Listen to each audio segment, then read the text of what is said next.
E aí, pessoal, eu sou o Pedro Rocha e este é mais um episódio do Epifania Explosiva Podcast. Eu sou o Lucas Félix. Eu sou Maria Alice. E hoje estamos aqui para falar sobre Ainda Estou Aqui, filme brasileiro do ano passado, 2024, estrelado por Fernanda Torres e também Fernanda Montenegro, Selton Mello. E é um filme sobre a ditadura, especificamente, principalmente sobre a prisão e como a família de Rubens Paiva sofreu durante o seu desaparecimento e, consequentemente, sua morte. E acho que não só sobre isso que temos para falar em si, mas também sobre o contexto histórico da ditadura. Foi muito interessante quando a gente conversou sobre isso no episódio do Batman, a gente deu uma pincelada na ditadura, então, claro que também teria que ter um episódio específico para isso. Até mais, né? Porque 20 anos, né? É muito tempo, assim, pra falar. 21 anos, na verdade, 21. né? Que termina em 85. Pois é. Então tem coisa pra caramba pra falar. Foram diversos presidentes generais diferentes, né? Que estiveram à frente do poder. Então seria muito tempo pra gente discutir, né? Acho que em uma hora só dá pra fazer aqueles aulão que dá pro Enem, né? Mais ou menos pra conseguir. Quase isso. E também, não necessariamente apenas só falando sobre o contexto histórico, também Sim. sobre o filme em si, mas também sobre a indicação dele ao Oscar, né? As indicações, Sim, no caso. Sim. Foi indicado a melhor filme internacional e também melhor atriz com a Fernanda Torres. Então, acho que é um grande feito pro Brasil e espero, sinceramente, que isso arranque algum Oscar para o Brasil pela primeira vez. Eu não sei se a gente realmente vai ganhar, né? Porque a campanha dos outros filmes está muito forte. Eu acho que se tivesse acontecido a votação do Oscar para melhor filme estrangeiro um pouco antes, talvez Emília Pérez ainda ganhasse, porque apesar de todos os problemas que é possível apontar em relação a Emília Pérez, São né? muitos. E Muitos. que são muitos, eu acho que mesmo assim o filme teria ganhado, provavelmente, porque tinha uma campanha muito forte, né? A Netflix há anos e anos ela tenta ter esse Emplacar, filme, emplacar esse filme que vai levar o Oscar de melhor filme, que a Netflix, eu acho, ainda não tem, né? Ainda não levou De esse melhor Oscar. filme, não.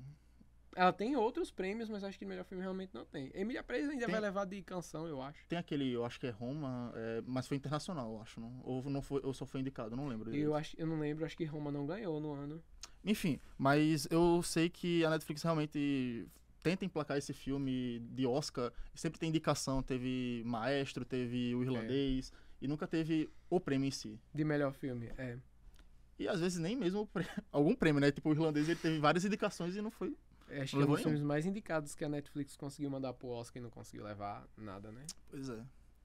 Mas assim, eu acho que eu tento ter esperanças de que tenha pelo menos alguma chance de ganhar, nem que seja, não dizendo que nem que seja uma coisa ruim, mas pelo menos o melhor filme internacional eu acho que tem chances. Nossa, seria maravilhoso se a gente levasse. Eu gostaria muito que a Fernanda Torres levasse de melhor atriz. Eu não sei até que ponto o Globo de Ouro conseguiu emplacar o nome né? dela, né? Porque as outras atrizes estão levando os outros prêmios, né? Estão levando o BAFTA, que é o prêmio britânico, só que é um prêmio... Se o Oscar é conservador, o BAFTA é pior ainda, né? E tipo assim, pior que eu tava vendo possíveis cenários de uma talvez vitória da Fernanda Torres, e eu vi que o BAFTA, a Mickey Madison ter ganhado o BAFTA, ajudou um pouco a Demi Moore perder um pouco da força dela. Uhum. Mesmo que ela tenha ganho o SAG. Mas vamos ver, né, no que vai dar isso no domingo, né?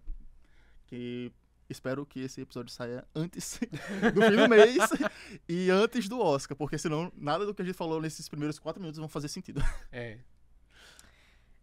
De modo geral, assim, apesar de eu não ser especialista com premiações, né? Mas acredito que diante do cenário que a gente vive atualmente de ataques antidemocráticos, né? É muito importante nós termos um filme, né?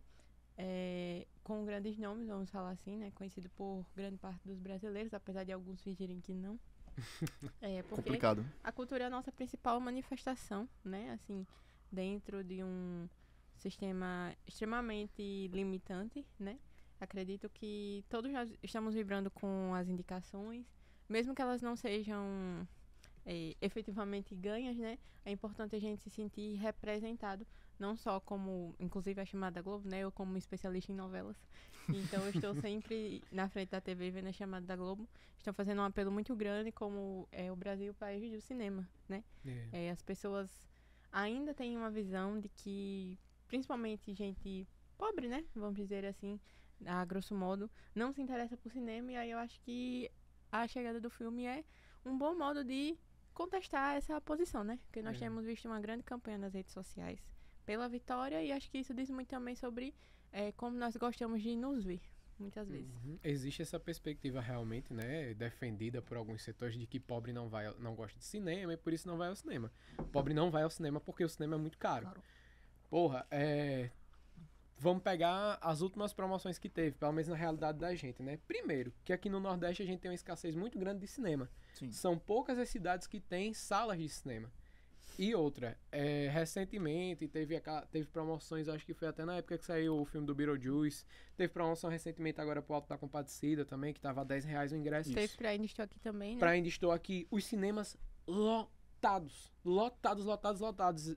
Se você... Eu acho que foi pra ver recentemente Mufasa, que tava promoção de R$10. Eu fui olhar como é que tava pra comprar, acho que 2 horas antes da sessão já tinha esgotado tudo. E já tinha esgotado pra noite também, pra assistir Mufasa. Então, assim, não é que a galera não gosta de ir pro cinema, é que a galera não tem dinheiro. O cinema é muito caro. Aqui, a gente que mora no interior, assim... Chique, Nordeste. Chique, Nordeste. O ingresso em média, quanto é que tá agora? Mais ou menos, assim... Cara, depende. Eu vejo, às vezes, dependendo do dia, só a meia tá R$20. A meia, né? É. Quanto? A meia, uns 20, quase 30. Não é. Tem um dos cinemas, né? Não sei se a gente pode falar, né? Diretamente o nome das empresas, mas tem cinema aqui que no fim de semana a entrada é R$60, tá ligado? Meu Deus do céu. E normal, não é 3D, não é D-Box e tal, não sei o que, pá. Não, a entrada normal, 50 conto, tá ligado? Como é que você com uma família, você vai pro cinema assim? Um pai, uma mãe, sei lá, um filho ou dois filhos. 2, né? E não é só o cinema, tem um gasto com transporte, tem um gasto com alimentação, então é muito difícil. E os nossos filmes, quando falam, brasileiro não gosta de se ver no cinema. Mas assim, não gosta de ver que tipo de filme? E por qual razão não gosta de ver esse tipo de filme? Porque, por exemplo, é fato que as comédias brasileiras fazem muito dinheiro. Sim. É só puxar aí a bilheteria daqueles filmes que o Paulo Gustavo fazia, eram somas absurdas que os filmes conseguiam. E agora saiu o Auto da Compadecida 2, que a questão não é nem que a gente tá falando aqui em relação à qualidade dos filmes em si. Você pode gostar, você pode não gostar, mas que são filmes que levam muito público ao cinema, são filmes que levam muito público ao cinema.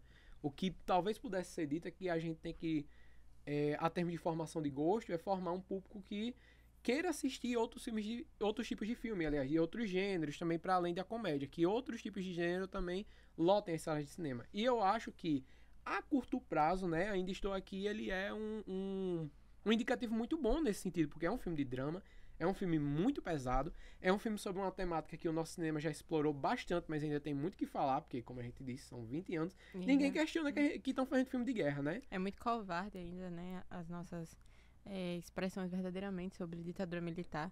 Nós não temos museus, os nossos livros didáticos são muito simples, né? Então é preciso muita coragem para você fazer um filme sobre o tema, e acho que justamente pelo diretor ter tanto dinheiro foi que ele pôde fazer o que ele fez, né? Apesar da Lei Rouanet estar sempre sendo alavancada, o dinheiro não é da Lei Rouanet. É um filme com financiamento privado. É impressionante isso, porque ontem mesmo, é uma tristeza você abrir o falecido Twitter, o X, atual X, você não consegue, é impossível, é um chorume lá dentro, tá ligado? Você vê cada coisa absurda e o povo falando, não, Lei Rouanet pra lá, pra cá. Gente, pelo amor de Deus, Lei Rouanet hoje em dia não financia nem filme mais. Inclusive, gente, Lei Rouanet, ela pode ser, como diz vocês, né, Rouanet, ela pode ser utilizada principalmente para o financiamento de igrejas desde 2008. Foi um dos projetos do Senado, porque na verdade ela pode ser utilizada como se você está devendo um imposto para o país, você pode investir em cultura, esse é um dos incentivos, né? E aí, a partir de 2008, foi autorizado que ela pudesse ser utilizada para financiamento de igrejas, né? Então, na verdade, parte, não estou dizendo que vai, mas estou dizendo que parte desse dinheiro, se a pessoa quiser, pode ser utilizado, na verdade, para a igreja. Isso não é um incômodo, né? O incômodo não é que o dinheiro que deveria ser utilizado para a cultura é utilizado para um determinado tipo de religião, mas sim para temáticas que nem foi, né? Mas se fosse, teria todo direito, porque é a nossa memória e diz muito sobre quem nós somos, sobre o que fomos como país. Mas isso que a Alice falou do museu é uma coisa muito importante mesmo, porque tínhamos projetos, né, para fazer museus sobre a memória da ditadura e principalmente durante o governo Bolsonaro, né, que infelizmente o país teve que passar, todos os esforços que eram feitos nesse sentido de construir uma memória a partir de museus foi muito minada. E os que a gente tinha pegou fogo. E, né? e o melhor de tudo era a justificativa que eles davam. A justificativa não, se a gente vai trabalhar a memória de algo que está anistiado, né, que passou pela lei da anistia, então é você ter uma memória do esquecimento. Para eles isso é um problema, obviamente. Então, você vetar a continuação de um projeto por causa disso é um absurdo, tá ligado? Você dizer assim, não, é porque essa lei da anistia foi a pior coisa que aconteceu para a memória da ditadura e que já faz, acho que foi em 79 que essa lei ela entrou em vigor, como uma forma dos militares não serem punidos pelos crimes que eles cometeram. O Brasil tem um problema muito grande em relação a isso. Por que a gente ainda tá nessa de estar discutindo que a ditadura da gente tá aqui no podcast medindo palavras para que fique claro que a ditadura é uma coisa ruim? Por que a gente tá fazendo isso? Uma das razões é essa. Porque existiu durante o governo final, foi o do Figueiredo, não foi? Durante o final da ditadura militar, todo um arranjo governamental para que aquelas pessoas não fossem punidas, né? E para que aquele passado ele fosse posteriormente revisto e não visto como uma desgraça que foi para o nosso país. Ainda vão falar sobre o milagre econômico que teve na ditadura militar, sendo que era todo um projeto feito a partir de propaganda, que gostam muito de falar como os gastos públicos são superfaturados, né? E a galera esquece que durante a ditadura militar... A herança do governo militar, gente. Aquela ponte Rio-Niterói deve ter feito umas 5 com o dinheiro que fizeram. E a Transamazônica? A Transamazônica, que até hoje está aí dando problemas. Isso para falar dos que a gente conhece, né? Porque os que não conhecem, o pessoal foi pro saco sem ter a chance de abrir a boca. 30% das obras eles finalizaram. 30%. Eles queriam fazer uma coisa muito nazista da parte deles, né? Que era criar obras faraônicas, né? Que até como a gente trata na educação básica, que era você fazer aquelas obras super exageradas pra dizer... Chamar atenção, mostrar o poder, né?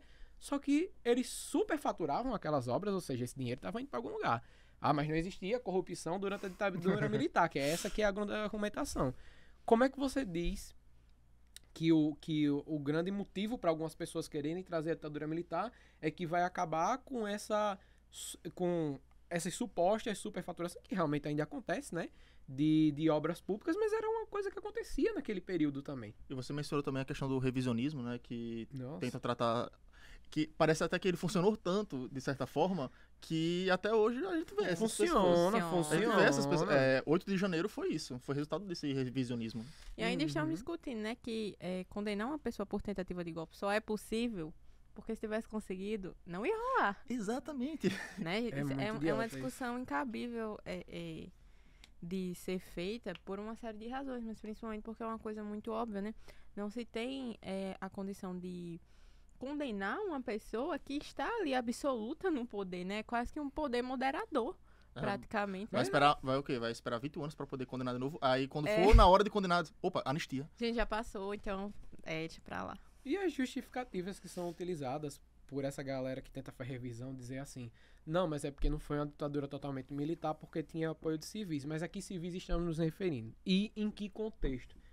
Porque era uma ditadura, a ditadura militar brasileira, ela tinha um instrumento de propagandístico muito forte. Sim. Muito forte mesmo. E lembremos, a gente acabava de sair da ditadura militar. A ditadura de Vargas também foi uma ditadura muito sangrenta e muito dolorosa para a história do nosso país. Então a gente vem de um contexto em que a gente só tinha basicamente militar no poder.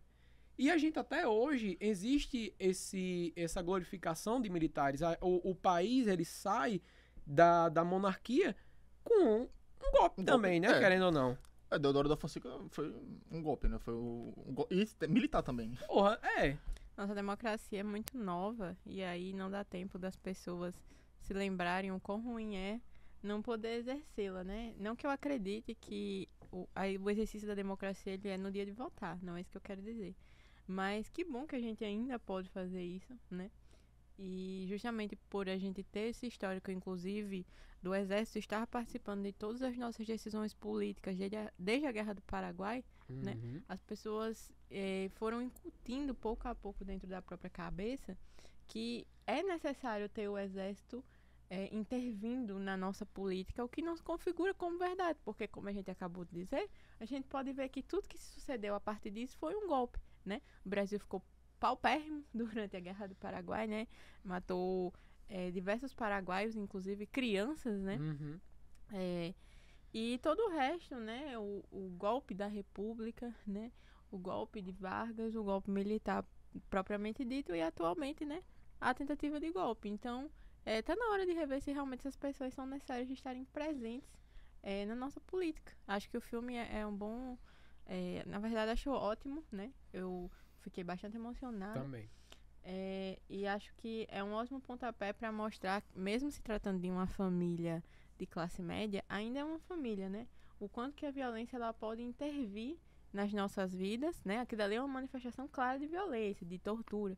Mas nós estamos sendo violentados diariamente, né? Com a ameaça da nossa democracia. Você até levantou isso, que é um ponto que eu acho muito positivo em relação ao filme, né?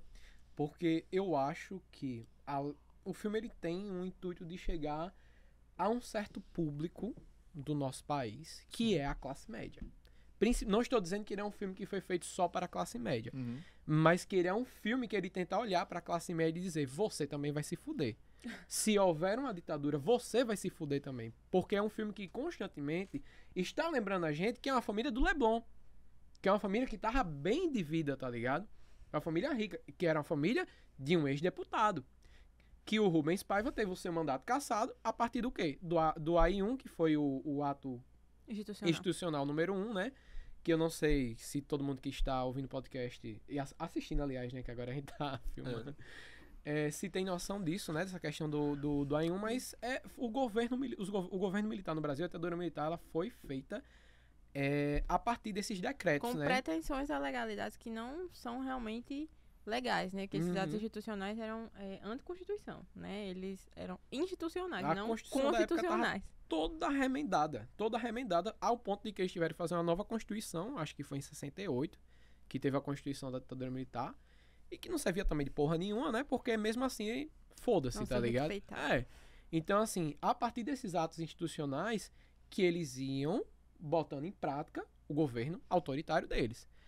Então, assim, e o que é importante sempre da gente lembrar, gente, essas coisas não vão acontecer de uma hora para outra. Quando o seu professor de história, seu professor de geografia, ou de qualquer outra área, quando os profissionais que trabalham com isso, o sociólogo, o profissional das ciências humanas, ele trabalha com essa questão do tempo. O professor de história ele não tá preocupado em estudar o passado pelo passado, porque é divertido.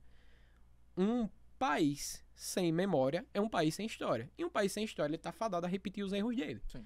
Então, assim, se ele tá dizendo, porra, nós estamos nos encaminhando para o mesmo processo. Exatamente. Né, com as mesmas justificativas. Só que eu acredito que, como você disse, né, o filme, ele versa muito sobre as consequências do processo para a classe média, né? E muitas vezes é uma crítica que é feita, né? Que não se mostra tanto assim sobre uma realidade de pessoas pobres, né? A respeito do filme. Mas o que eu ia comentar, na verdade, era que na atualidade a gente tem um processo quase que inverso, né? Nós temos hoje uma classe pobre a favor, né? Do processo ditatorial, né? E uma classe média também a favor e uma classe rica mais ainda, né? Então, nós estamos sempre nos encaminhando diariamente, né, para a efetivação da mesma coisa, né? Justamente porque são um pouco mais de, acho que 30 anos não, né? 40 anos que nós deixamos numa democracia. Foi 89, 99, 85. aliás, 85, não, a 89 foi a Constituição, 85. Estamos fazendo 40, vamos fazer agora, né? 40 anos de democracia. Isso é pouco tempo, gente, 40 anos é nada, entendeu? Aí, por exemplo, pessoas com 40 anos que já nasceram num país democrático, tá aí falando besteira, né? Muitas vezes, é verdade, ele pegou um país estabilizado com plano real, não sabe o que é uma década perdida dos anos 80 e você ir no mercado de manhã comprar uma coisa num preço e à noite tá outro, né? Então é muito fácil a gente tá glorificando uma coisa que a gente não compartilhou, que a gente não viveu, e difundindo essas ideias para uma população mais jovem, né? Que é o meu principal medo. E aí, eu vi muitos colegas jovens, né? Por conta das promoções indo ver, ainda estou aqui e fiquei muito feliz porque pensei, né? Adulto não tem mais como se convencer. Se ele se convenceu que aquilo é bom, ele vai ficar o resto da vida pensando assim, né? É difícil. Mas, às vezes, aquela pessoa que foi consumir aquele conteúdo se interessa um pouco mais, ela pode mudar de opinião, de visão de mundo, e é muito importante que a gente continue discutindo esse filme, né? Até estimular uma busca por conhecimento, né, a partir do filme, porque, assim, uma coisa que eu percebo, e acho que é óbvio para todo mundo, é que falta muito conhecimento, falta um entendimento do que ocorria naquela época. Porque, assim, uma coisa que os defensores da ditadura utilizam, além de mentiras, são meias verdades, né? Porque, assim, você dizer... O PIB estava crescendo, teve um momento que foi durante, acho que foi o governo Médici, que o PIB, em determinado momento, ele começou a subir, ele estava 11% ao ano. 14, né? 14% ao ano. A Alice é muito boa com números em relação a essas coisas. 14% ao ano. Mas qual era a realidade que existia na época? O PIB estava subindo, os setores que eram da elite estavam felizes, os militares... A população tava rolando um arroxo salarial. Exatamente. Pesado.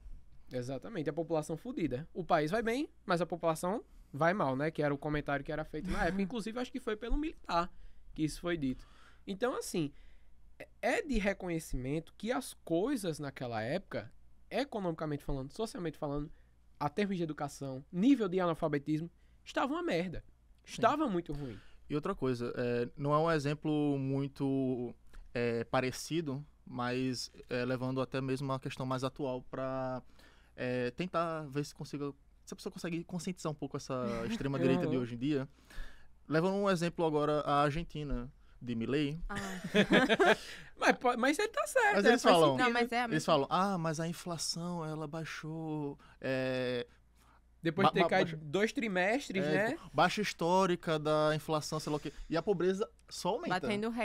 Batendo recorde. Então, tipo, não é só o PIB, não é só a inflação. Você tem que ver tudo. Aí, tipo, mas é um sacrifício a ser feito pra outra coisa, pra uma melhora. Pra quem é rico. Exato. É sempre aquela conversa de... É um bolo, né? Quando é um bolo. Nossa, você espera ele fermentar e depois você divide, né? A verdade, como Maria Conceição disse, né? Nem divide e cresce aos solavancos. Então, E ninguém come PIB. E assim, o principal, né? Teve todo esse crescimento na Argentina, né? Com esquema de pirâmide, gente. Pelo amor de Deus. Com certeza. A cena do The Office. Não teve agora o escândalo dele envolvendo com criptomoeda, então? É um esquema de pirâmide. O cara pegou, né? Rios de dinheiro, quer dizer, cortou muita verba da educação, né? Porque as universidades argentinas, assim como as nossas, graças a Deus, elas eram públicas, né? E foi de onde ele tirou bastante dinheiro. Primeiro lugar que esses caras, assim, curiosamente, com planos megalomaníacos vão tirar dinheiro da educação, principalmente das universidades. Educação, cultura. Exatamente, né? E para investir em criptomoeda, né? Porque as pessoas querem convencerem a si mesmas de que você não precisa conhecer nada para governar um país. Uma das primeiras atitudes do governo militar, né? Quando ele foi promulgado, é que uma das primeiras coisas que eles fez foi acabar com a Uni, né? A Uni teve que trabalhar na ilegalidade. Na ilegalidade, de forma clandestina. Essa é a minha especialidade, governo militar e universidades brasileiras. O nosso governo fez muitos acordos com os Estados Unidos, né? Os acordos McUSAID. E que basicamente era para os Estados Unidos botar dinheiro e fazer o que quisesse aqui e todo mundo ficar calado, né? Nós tivemos a reforma das universidades em 1968, que é chamada de reforma conservadora, porque basicamente foi dinheiro colocado, né, para dar um cala-boca, né? Foi quando se cresceu ainda mais universidades privadas, ao contrário do que você espera que você vai investir numa universidade pública e vai melhorar. Não, né? Porque você tá botando aquele dinheiro para agir do modo como você quer, para gerir do modo como você acha que tem que ser gerido, né? E para os Estados Unidos era importantíssimo ali ter aquele recurso humano, né? Treinado, formado para pensar como eles gostariam que fosse pensado. E defender os Estados Unidos como o policial do mundo, defender o pensamento estadunidense, a política capitalista, né? Porque depois do que aconteceu com a Revolução Cubana, né? Os Estados Unidos criou esse medo muito grande, voltou-se para a América Latina pensando, isso pode acontecer aqui. Porque de fato poderia. Durante todo o período que vem antes da ditadura militar, nós tínhamos muitos grupos se organizando, não necessariamente todos os grupos com o intuito de aplicar uma revolução comunista, né? Como foi o caso de Cuba. Mas muitos desses grupos eles tinham o intuito de gerar uma modificação nas bases do país, uma modificação que chegasse na população pobre, que é a base, que é a maioria da população, a população trabalhadora. Que é aí que você vai ter a questão das ligas camponesas, todos aqueles grupos... As guerrilhas, né? As guerrilhas também, né? E a guerrilha também, ela não vai acabar durante a ditadura militar, né? Que, obviamente, vai chegar o argumento, né? Sobre o Ainda Estou Aqui. Porque a grande questão para algumas pessoas, né? Que gera algumas críticas também, é que o Ainda Estou Aqui é como se falasse que quem estava participando do movimento de guerrilhas não era necessariamente correto, né? Aquele pessoal ali já estava no campo de guerra, então se eles se fudiam, era uma baixa da guerra. Não, o filme não fala isso explicitamente, mas ele tenta sempre lembrar a gente que Rubens Paiva não era um guerrilheiro. Sim.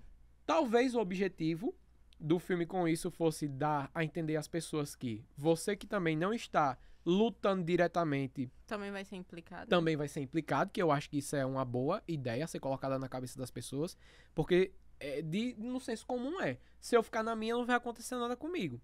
Se eu só falar, se eu só fizer a crítica, não vai acontecer nada comigo. Ou não, né? Porque tem gente que defende que estava correto meter a mão, matar, torturar aqueles que fossem contra o governo, que era só você ficar calado que estava tudo certo. Mas aí agora estão fazendo uma investigação na frente de câmera com um copo d'água e aí o Mauro Cid fica chorando. São Pois as mesmas pessoas que defendem tortura em porão para extrair informação. O Bolsonaro, né? Que recentemente que tá sendo indiciado pela questão do golpe. Pedido anistia, né? Por uma coisa que ele não fez, segundo ele. Por que pedir anistia por uma coisa que você não fez, né? Isso é tão interessante, um pessoal que fala muito sobre liberdade, né? Esse pessoal da extrema-direita, e que sempre está defendendo leis, aliás, a criação de leis, mudanças políticas que levem para um país com menos liberdade. Leve para uma realidade de menos liberdade. Então, e pior, essa questão da gente ter passado por isso de novo, né? E graças a Deus não ter dado certo. Mas que isso não quer dizer que a gente... Não. Ainda não. Isso não quer dizer que a gente tem que ficar tranquilo. Porque antes de 64 acontecer, houveram várias tentativas de golpe. Inclusive, um dos trabalhos que o Rubens Paiva estava fazendo, né? No pouco tempo no tempo que ele passou como deputado, era de investigar setores que estavam apoiando o golpe. Então, fazia tempo que eles estavam tentando aplicar aquele golpe. Teve aquela tentativa quando o João Goulart não estava ele estava naquela visita à China, né, de diminuir o poder dele, só que foi uma tentativa frustrada, né? Conseguimos sair eles por um tempo a gente ficou com uma república parlamentarista, de reduzir os poderes do presidente, mas conseguimos sair dessa situação, voltamos para o presidencialismo e tivemos a ditadura. E sob as mesmas justificativas, para que o comunismo não aconteça. O Vargas fez aquilo naquela época, deu certo. Eles tentaram de novo nos anos 60, deu certo de novo. E agora estavam tentando fazer isso novamente. Então, assim, é uma coisa que a gente aprende na escola, que a gente estuda, que tem 1 milhão de artigos, tem 1 milhão de estudos falando sobre como esse medo de um inimigo em comum é uma política extremamente fascista, que é o que a gente vê acontecendo na Alemanha, é o que a gente vê acontecendo na Itália. Aí você olha para os Estados Unidos agora, tá o pessoal falando do medo do imigrante, que todos os problemas do país é sobre isso. E aqui olha para essa questão do comunismo. As eleições alemãs, gente, pelo amor de Deus. Olha, é um negócio realmente assustador e essa questão de que o filme ele aborda sobre guerrilhas, né? Eu acho que nesse sentido ele arranha um pouco, porque a gente tem que refletir, gente, um pouco. Não é que eu ache que violência é a principal saída, mas ela já existe, né? Ela já é praticada e durante a ditadura militar mais ainda foram pessoas que eram literalmente contra direitos humanos, né? Exatamente. Para poder exercer a violência como bem entendesse. Então, você não pode achar que a pessoa que está se defendendo daquela violência, ela também é culpada, né? Ela tá reagindo, E é uma algo de coisa... entendimento internacional, tá É uma ligado? coisa natural. Então, assim, isso é uma coisa que fica muito claro no filme. Eles querem deixar claro que o Rubens Paiva não era um guerrilheiro, né? Talvez de um modo explícito pela posição que ele tinha enquanto ex-deputado, né? Uhum. Não pega bem um parlamentar, Uhum. etc. Mas eu acho que é importante, mesmo com essa falha do filme pequeno, que não anula em nada todas as mensagens dele, refletir sobre isso, né? Até que ponto a gente fica sempre nessa necessidade de ser pacífico, enquanto a gente sofre diariamente com a violência das outras pessoas. E também Uhum. essa questão dessa mensagem, às vezes não ser tão explícita quanto algumas pessoas acham que deveria, é complicado porque eu já vi algumas pessoas criticando o filme justamente por não ter essa abordagem tão explícita. E eu acho que depende muito do contexto e também do que o filme quer abordar, de como ele é construído, do que aquela família passou. E tem algumas coisas que elas provavelmente não iriam se encaixar tão bem e acho que também iria ficar muito expositivo, porque tipo, Não, a também gente acho. tem que levar em consideração que um filme ele tem um roteiro, tem uma estrutura, então Sim, acho que verdade. se você colocar tudo de uma forma muito didática, também não funciona. E talvez a reação da extrema-direita seria ainda pior o filme se fosse bem mais explícito nessas críticas. Isso eu não me importo, porque mesmo que fosse um filme menos explícito, que eu acho que ele é muito, né, gente? Assim, Sim. Sim. você retratar o modo como as pessoas eram tratadas no DOI-CODE, você precisa ter muita coragem, porque Ele é não uma explícito coisa, verbalmente. né? Isso. é uma coisa que até hoje as pessoas não querem discutir, é um vespeiro, né, esses DOI-CODEs aí. Então eu acho que ele é, assim, um filme muito corajoso, mas eu concordo com o Pedro que nem tudo cabia pra falar ali, né? Eu É um tô dizendo recorte, assim, né? mas realmente como é uma reflexão a ser feita pra quem se interessa sobre o tema, né? Pensar um pouco sobre isso também, né? Uhum. Que mesmo não estando ali presente, porque o intuito do filme é outro, né? Dá pra gente ir além, e até mesmo que é mostrado no filme propriamente dito, ele já gera muita reflexão. Você não consegue ver, mas você escuta os gritos das pessoas. Isso. Né? Vê o sangue. Vagamente você vê ali um oficial ou outro com a mão na cabeça de alguém, né? E recentemente, é porque eu não lembro o nome da filha, da Eunice Paiva, que esteve com ela no DOI-CODE, falou, né, sobre o que é que aconteceu com ela. Eu acho que para mulheres isso tem um peso muito maior, porque o de melhor que se pode fazer por uma mulher nessas situações realmente é matar, né? Porque um dos grandes medos e o que se provou, né, com a Comissão da Verdade foi a quantidade de estupros que acontecia com mulheres nesses espaços. Então, apesar de o filme decidir não mostrar isso, né, explicitamente, é uma coisa que, se você der um Google de 5 minutos, você consegue acessar. Não, é uma coisa horrorosa mesmo. E essa questão do filme, ele fazer um elogio à Comissão da Verdade, que foi um dos motivos que também gerou muita polêmica para algumas pessoas, né? Porque a Comissão da Verdade é uma vitória do governo Dilma, né? Então, assim, por ser um governo que passou por toda uma desarticulação golpista também.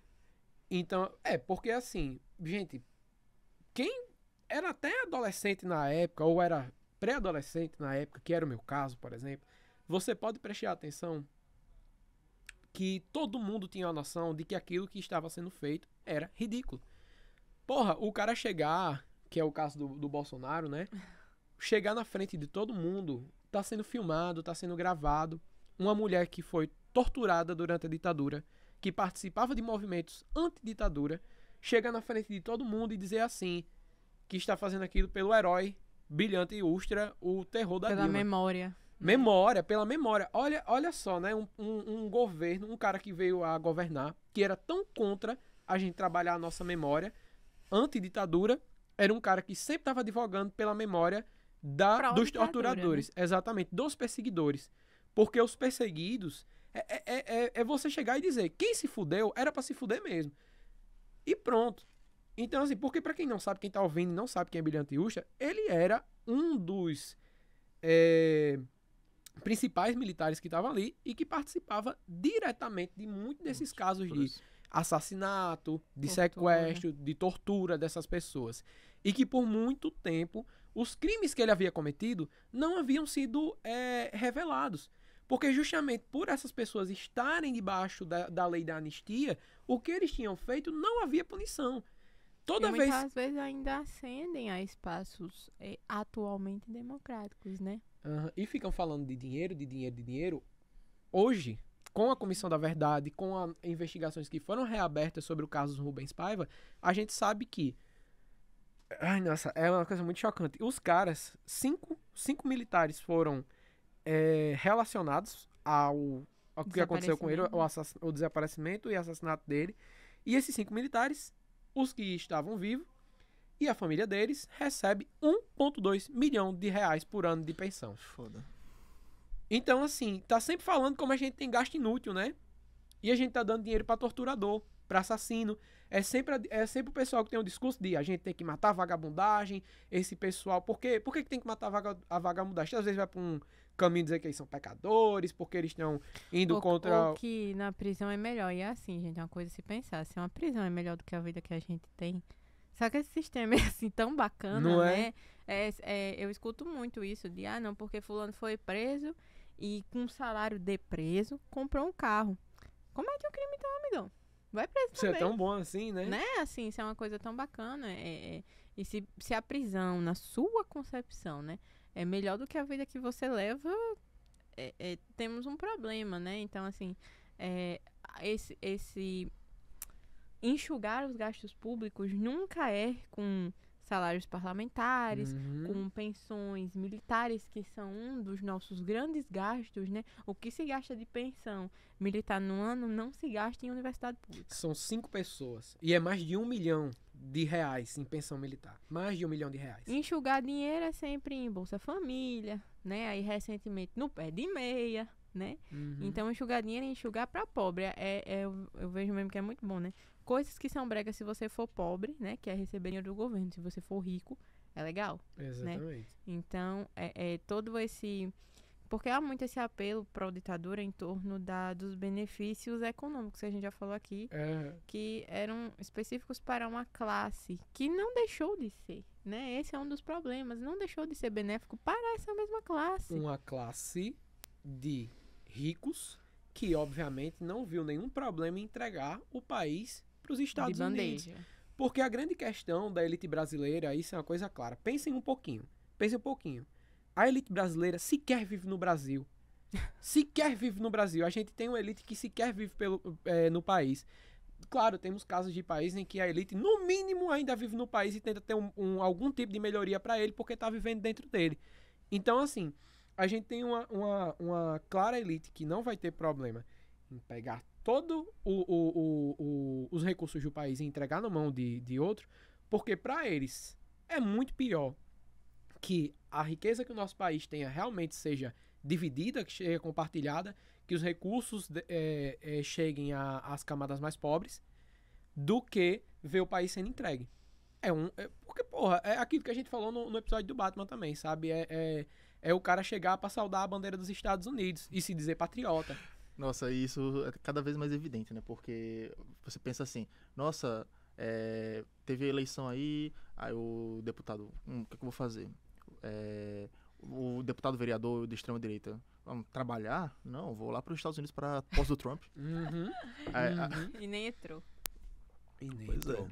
Mas assim, um tipo de discussão que a gente tem que ter e que, novamente, a projeção do filme, ela não é só pelo que está sendo mostrado ali, né? Mas as entrevistas que a Fernanda Torres tem dado falando abertamente sobre a participação dos Estados Unidos é muito importante. E eu tenho consciência de que o diretor, ele é bilionário, né? Ele tá cheio de dinheiro. E que o pai dele também esteve implicado, né? Nos processos antidemocráticos do país, né? E que o dinheiro dele é fruto disso. Mas não deixa de estar sendo usado para o sentido oposto da coisa. A Fernanda Torres, né? Também é rica, né? Não é uma coitada. Mas é importante que a gente tenha pessoas também, além de nós que estamos, nós enquanto pessoas simples, né, gente? Estamos sempre lutando pela visibilidade desses temas, mas a gente tem pessoas ricas também com essa consciência. Mas ela ainda é uma trabalhadora. Não, eu sei. A Fernanda Torres tem esse caso, né? Assim, eu digo no sentido de que o pessoal esquece que a pessoa que tem... Mesmo essa pessoa que tem uma fortuna, digamos assim, que é, digamos que seja de R$1 milhão. Não tô dizendo que é o caso, não fui investigar com a fortuna dela. Você colocar a Fernanda Torres no mesmo patamar da família Salles, do Jeff Bezos, do Elon Musk, que é um pessoal que tem fortunas avaliadas em bilhões, trilhões, quando junta o dinheiro que essa galera tem. De Deolane também tem uma fortuna avaliada em bilhões. Pois é nesse sentido que eu quero dizer, entendeu? Tipo, que as pessoas fazem relativização muito grande. É aquilo que eu sempre falo aqui, né? Você olhar para o cara que ganha 5 mil e esse maluco, ele acha que ele tá mais perto da pessoa que ganha 1 milhão do que da pessoa que ganha 2, que ganha um salário mínimo, tá ligado? Então, assim, até mesmo uma pessoa como ela, é importante não implicá-la nisso, né? Sim. Claro, ela tem muito dinheiro, mas ela ainda está não está enquadrada como uma dessas grandes empresárias do nosso país. E tá tendo oportunidade, né, de estar falando sobre o Brasil, né? E a gente, assim, não que não existam outros artistas que não falem, mas muitas das vezes, né, artistas brasileiros fora do país, eles não têm muita oportunidade de nos exaltar, de falar sobre os nossos problemas. Porque diferente dos Estados Unidos, a gente não é uma máquina de propaganda, né? E tipo assim, o pessoal fala, mas Oscar, essas coisas, tipo, Estados Unidos, tudo que vocês criticam e tudo mais. Não é só Estados Unidos, é uma coisa, além de uma mensagem nacional, também é uma mensagem internacional pela campanha que a Fernanda Torres está fazendo. O espaço que ela tá usando para falar o que ela está dizendo. Exatamente. Né? Aí você pensa, mas é como se estivesse fazendo isso para compensar erros do passado, como se fosse a questão do pai do Walter Salles e tudo mais. Mas eu penso também no sentido de cultura. A cultura é uma coisa muito ampla e deveria ser mais difundida. Então, tipo, se você vê um filme brasileiro no Oscar, não é uma coisa como se fosse tipo um coitadismo que tentou elevar o filme até lá. Sim. Não, ele conseguiu aquilo ali porque é um filme que tem uma mensagem muito boa, muito bem dirigido, muito bem roteirizado e chegou lá. E não são muitos filmes que conseguem isso. E também não são muitos diretores brasileiros que conseguem fazer isso 2 vezes. E obviamente não é só pela questão de qualidade, né? Porque também o filme ele conseguiu ter uma base de promoção no exterior que foi muito forte, né? Porque isso é uma coisa que às vezes falta aos nossos filmes, né? Que eles sejam vendidos para o exterior, que a ideia daquele filme, que o filme ele seja bem vendido para outros países. Por que eu digo que eu acho que se o filme tivesse saído um pouco depois, aliás, se tivesse saído um pouco antes nos Estados Unidos, a gente teria conseguido mais a gente teria conseguido mais indicações.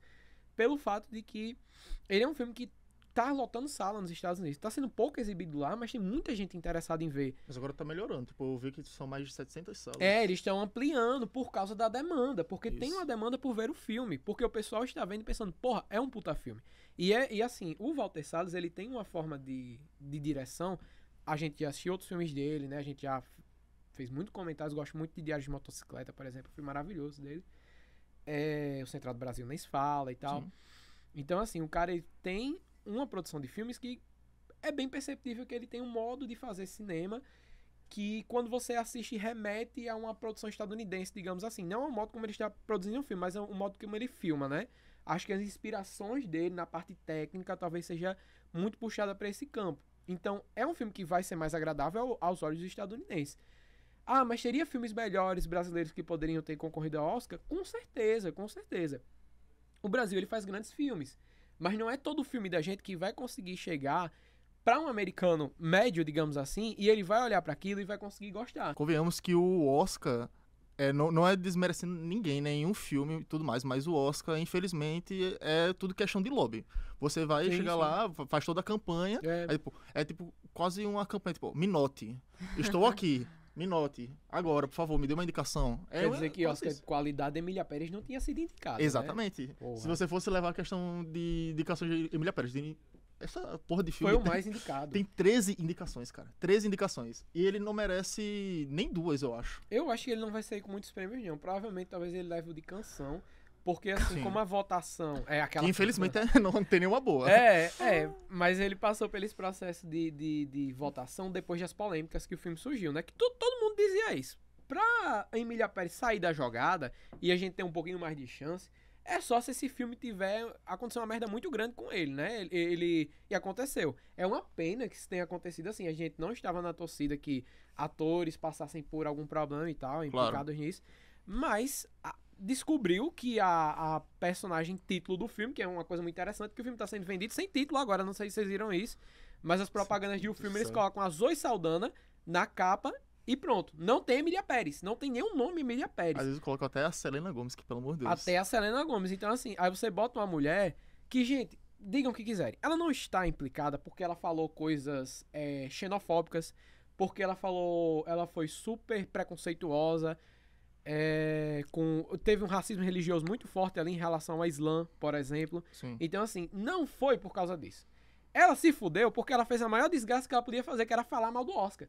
E pior, ela falou mal do Oscar dizendo que o Oscar tava muito lacrado, como o pessoal gosta de dizer aqui no Brasil. E é interessante porque pouco Achei tempo... meio woke da parte dela. Pouco tempo antes, assim, ela mesma comemorava por ser a primeira atriz trans a ser indicada ao Oscar, né? Engraçado, né? Irônico pra É caralho. relembrar, né, gente, que minorias continuam sendo pessoas, É, né? ainda é um ser Antes de humano. ser minorias são pessoas Sim. E cometem muitos erros. E assim, né, é uma coisa que, graças a Deus, na minha bolha não aconteceu. Foram comentários transfóbicos, apesar dela Sim. ser extremamente preconceituosa. Isso não justifica. Mas não Claro. é por isso que é necessário fingir que ela não falou todas as coisas que ela falou, gente. Assim, e todo modo como o Emília Pérez, que fique claro, eu não vi o filme, eu só vi alguns cortes, né? Eu infelizmente vi. Mas eu sou adepta do negócio lá que tinha não sei aonde, não sei qual era a plataforma, que se o diretor falar que não é preciso conhecer a cultura mexicana pra fazer um filme, eu também não preciso ver pra dizer que é ruim. Então, Não, o pior não é nem ele falar que não precisa saber, é ele achar que sabe o suficiente. E mostrar de todas as formas possíveis Que um ele não filme de sabe. mais de 2 horas que ele não sabe. Ah, não, cara, é complicado. Mas assim, nossa, e um ponto muito positivo, assim, que é uma coisa que nós que estamos nos formando em história, né, que a gente sempre tá discutindo muito, do primeiro até o último período que a gente faz, é falando sobre memória, né? sim. E Ainda Estou Aqui, ele é um filme que, querendo ou não, ele tá participando dessa construção de uma memória sobre a ditadura, a partir da arte, né, a partir do cinema. E assim, nós temos grandes filmes já sobre a ditadura militar brasileira. Temos um filme que foi indicado ao Oscar, inclusive, que é o Que é Isso, Companheiro, que também tem a Fernanda Torres, inclusive, lá Sim. dos anos 90. Temos eu nunca lembro o nome do menino. O Verão que Meus Pais Saíram de Férias, um negócio assim, que é um filme do caralho também. Então temos grandes filmes, mas uma coisa é clara, muitos desses filmes não estão chegando no grande público.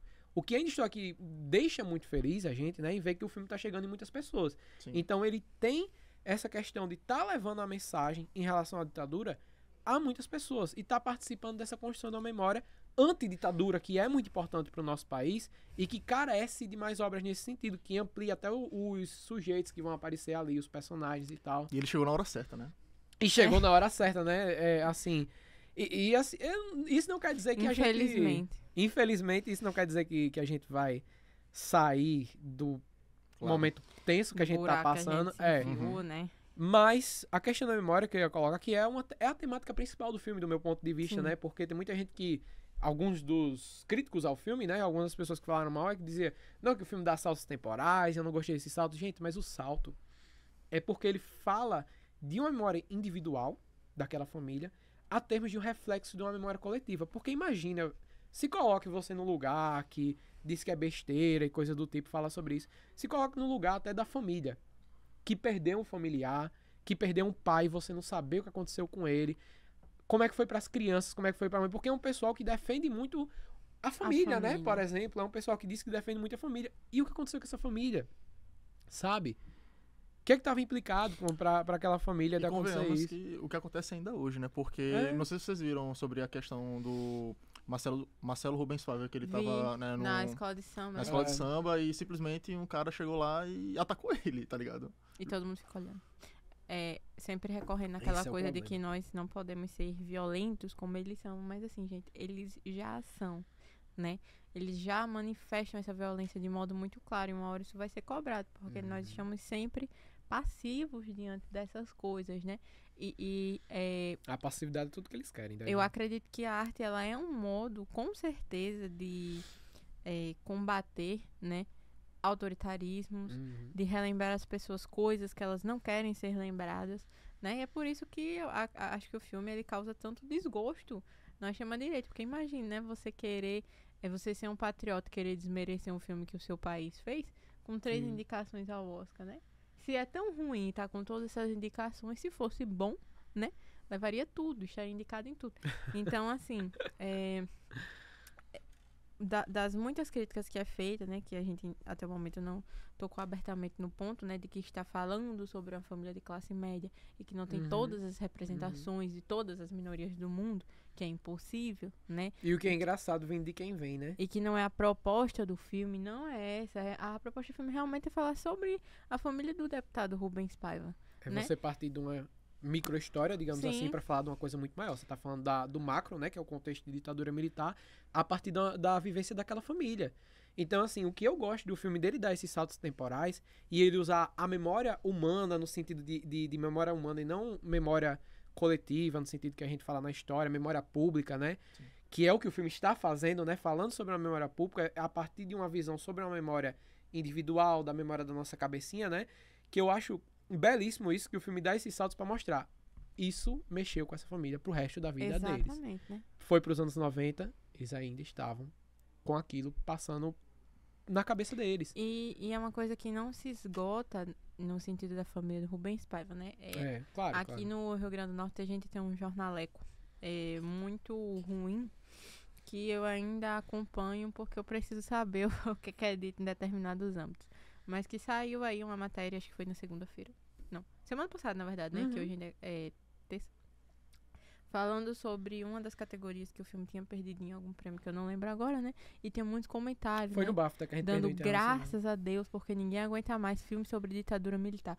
Como se a gente tivesse anualmente um filme sobre... Gente, esse é o buraco que nós estamos enfiados. As pessoas, elas se convencem da realidade que elas querem e não da realidade que realmente existe, né? Não existem tantos filmes assim sobre ditadura militar e a projeção de um filme tão fortemente crítico incomoda muito. Que bom que incomoda, né? Cara, é um negócio que marcou a história do nosso país. Não tem como você parar de tocar naquele assunto. Tipo assim, eu vou fazer uma autocrítica à minha pessoa, que eu recentemente venho conversando até isso com a Alice.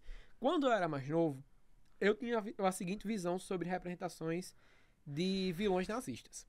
Eu cheguei à seguinte conclusão, muito inteligente da minha parte, de que eu acho que a gente já podia avançar um pouco no discurso, porque o nazista não achava que não era ruim, mas tipo assim, é um vilão óbvio. Todo mundo entende que o nazismo é ruim.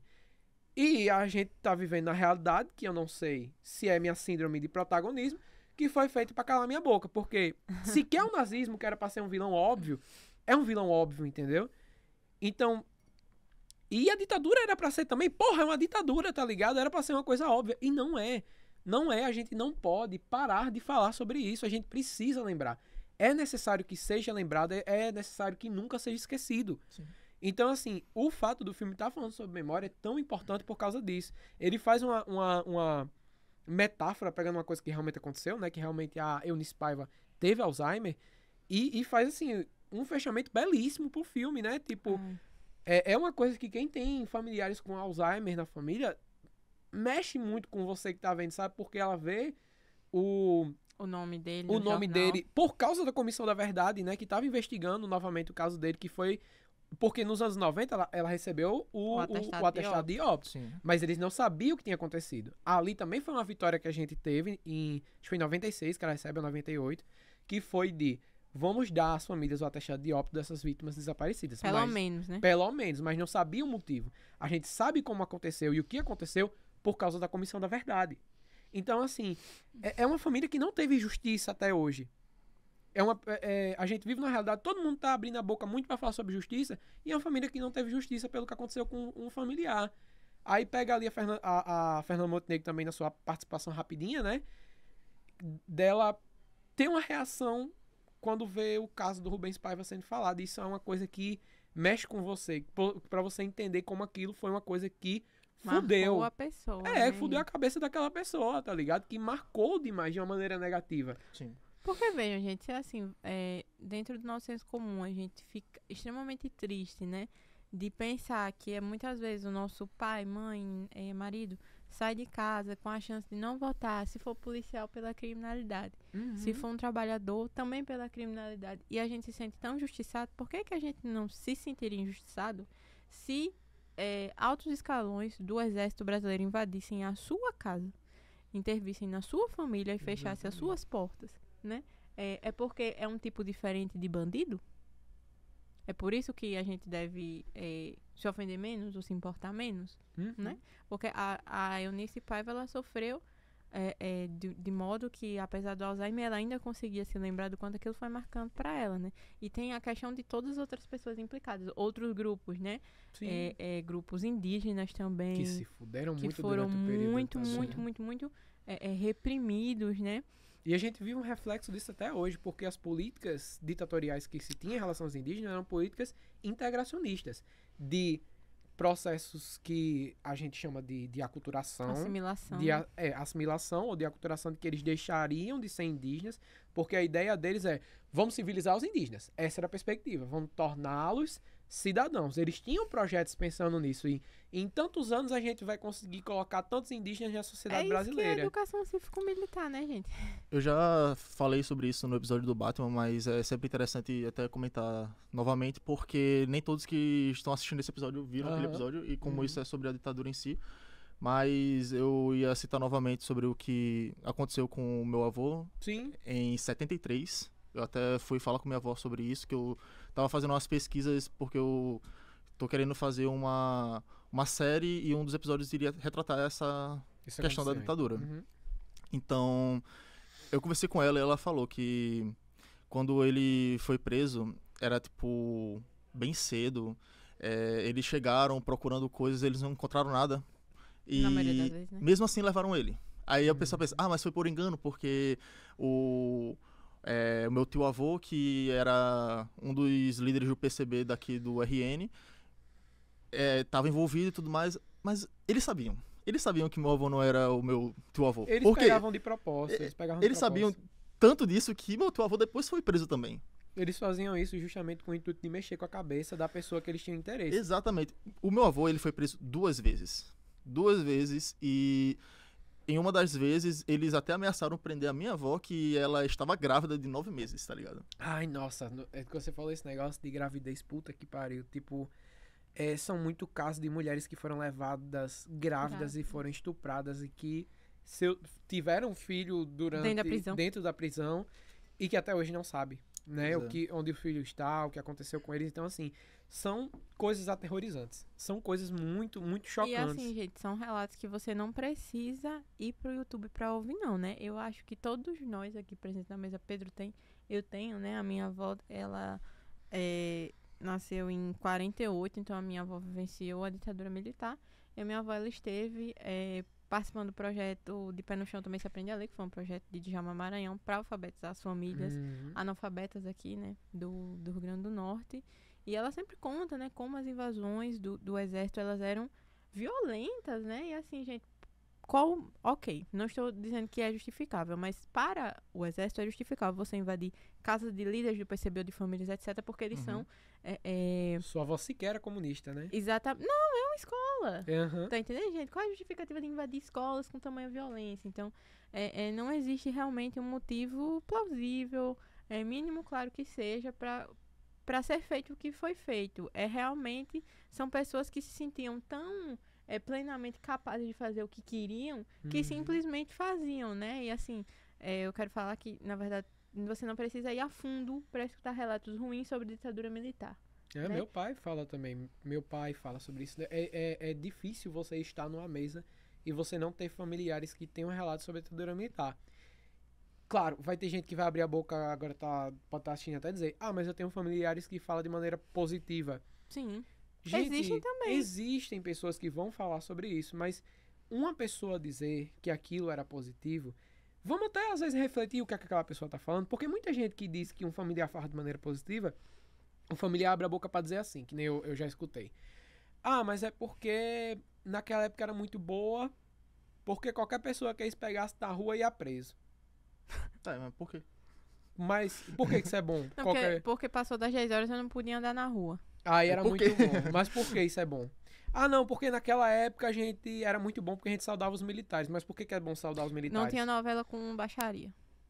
Esse é o que eu acho mais interessante. Então, assim, são justificativas ilógicas. Não tá dizendo, nossa, naquela época eu vivia economicamente bem, socialmente bem, culturalmente bem. Não tem eu essas tinha questões. muitos parques. Gente, durante a ditadura militar, eu tinha muitos parques pra ir com a minha família. Eu tinha muito dinheiro pra ir. Todo fim de semana eu tava de folga A pra ir, saúde né? Você tava não muito escuta boa, uma pessoa falar um negócio desse. Pois é.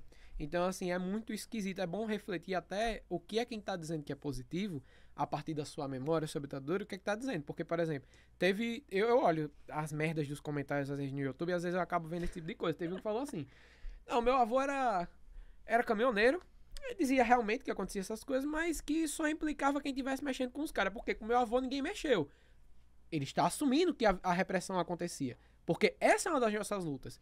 Hoje em dia, de provar que existia repressão. É verdade. Que é uma coisa que já foi provada, mas de que isso está sendo levado para argumentação de algumas pessoas. Mas, enfim, né? É complicado. Eu queria até encerrar falando sobre essa questão das memórias e também sobre o que aconteceu, falando também sobre o posterior e também pincelando um pouco nessa questão da impunidade, da anistia e etc. Eu não sabia disso, até pouco tempo eu conversando com minha avó que eu acabei descobrindo, e ela falou que basicamente depois de um tempo, quando ele já estava em casa, já tinha alguns filhos, que ela estava grávida da segunda filha ou da terceira, se eu não me engano. E o meu avô falou a ela que um dos vizinhos dele, da rua de trás, se eu não me engano, era um dos torturadores dele. E, tipo, ele tava livre, ele tava vivendo. E imagina aí como é que deve ser você passar assim na rua e olhar pra ele, e ele olhar pra você e você pensar, tipo, é isso. Se bota no lugar, quem tá ouvindo isso, de uma mulher que tivesse sido estuprada, por exemplo, ou você que gosta muito de falar de assalto, que realmente assalto é uma coisa que irrita, não estamos condenando você pra se irritar com isso, mas pense assim, você foi assaltado... Estamos convidando você a refletir, porque se o assalto incomoda você tá às vistas na rua e dentro da sua casa, né, que em tese dentro do nosso sistema estamos é o seguros. nosso ambiente privado que vale mais do que a vida das pessoas. Se dentro da sua casa você tivesse tido um neto arrancado, né, um filho, um marido, né, o quanto isso não teria marcado você. Eu não digo nem esposa, porque homens no geral não se importam com suas mulheres. Mas eu tô falando assim a respeito de familiares que as pessoas atribuem algum significado, porque mulheres no geral nunca tem muito. Mas refletir um pouco sobre como isso teria sido marcando pra você, e você ter que olhar pra aquela pessoa, né, diariamente sabendo que ela fez o que fez com você e que você não vale nada, porque aquela pessoa tá tendo exercício de cidadania e você tá marcado o resto da sua vida. Exato.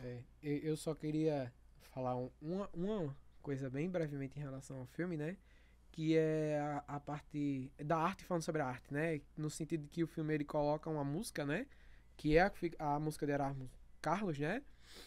Que ela fica muito forte, né? Acho que o filme conseguiu eternizar a música de um jeito muito poderoso, que ela sempre aparece de uma forma de libertação, digamos assim, né? Porque foi uma música crítica ao governo ditatorial, né? Que foi crítica à ditadura.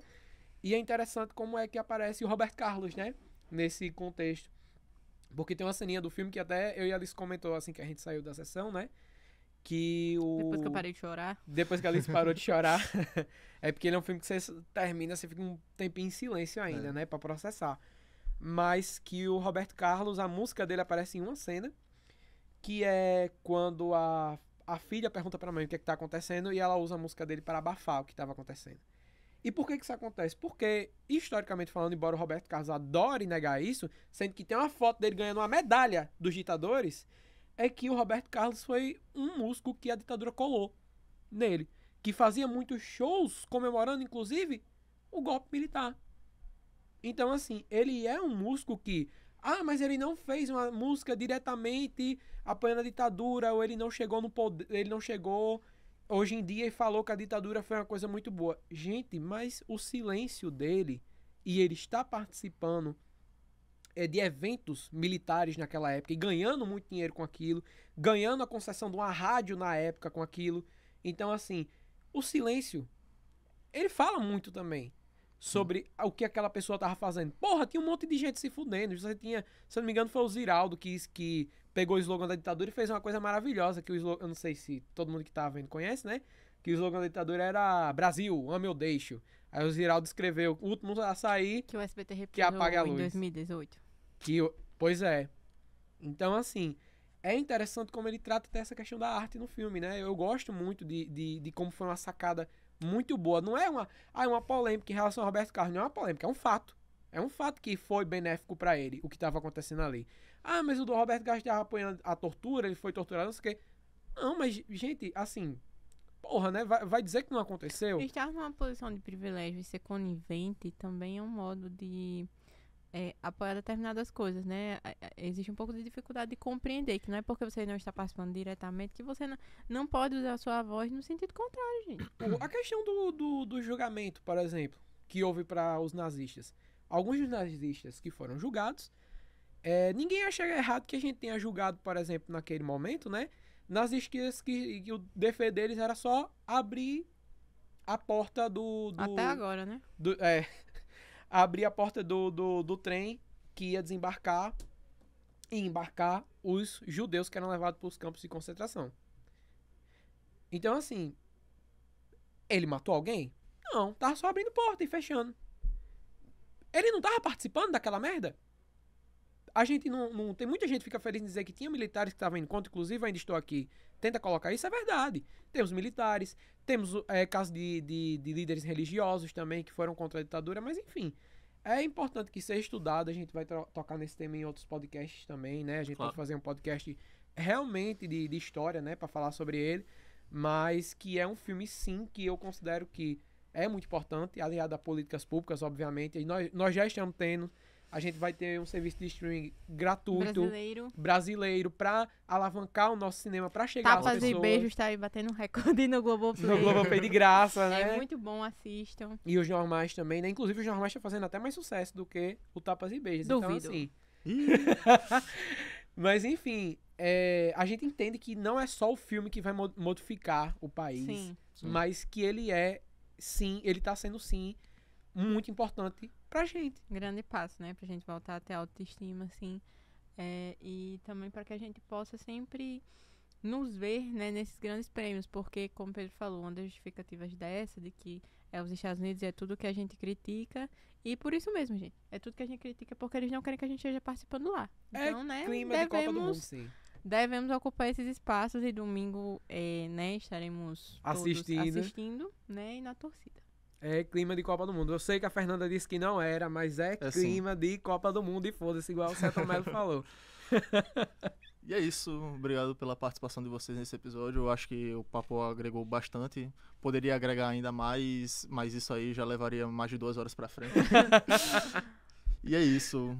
Obrigado aí pela participação de vocês. Tchau, tchau. Tchau, pessoal. Até a próxima. Até a próxima. Meu café esfriou. Esfriou? Você já tinha tomado.